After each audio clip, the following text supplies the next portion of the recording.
But we'll see what happens. David Collins. Yeah, usually we just improvise, so just... If you would say like any subject, we will rap about it, you know.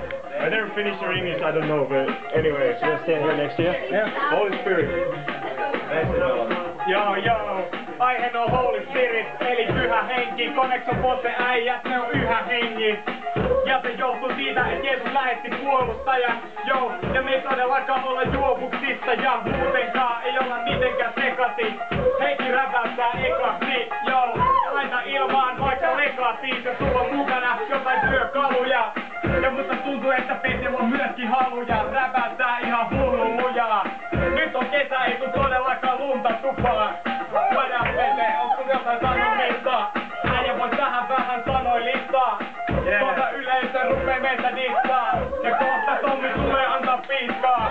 Jos ei meidän hajottajaa vehkeen, mut pysy ehjänä meidän vermeen. Miten räppää silloin kun kerkee?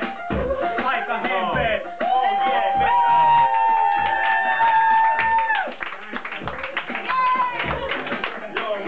Kuule mitään taputakaan rytmissä, mä en kuule ees tätä rytmiä. Oikeesti halus joku antaa mulle aihetta, mulla ei oo räppäämiseen ikinä mitään paineita. Joten te voitte antaa mulle ihan mitä tahansa, ois se pyhä henki vai mikä tahansa, en tiedä. Antakaa tänne ne rahat ja mä voin lähteä täältä vaikka himaan, en mä tiedä. Ihan sama, onks teillä joku... Joo, mikä on tää äijä? Sillä on joku iPhone. Joo, onko se nimi Jouni vai joku Michaeli? En mä tiedä, se tuli tänne, on ihan hypeis siitä. Joo, se ei varmaan yhtään mua ymmärrä. Se pitää mua saleen tyhmänä, kun mulla on joku ihme freestyle päällä. Joo, lippolakki on päässä. Joo.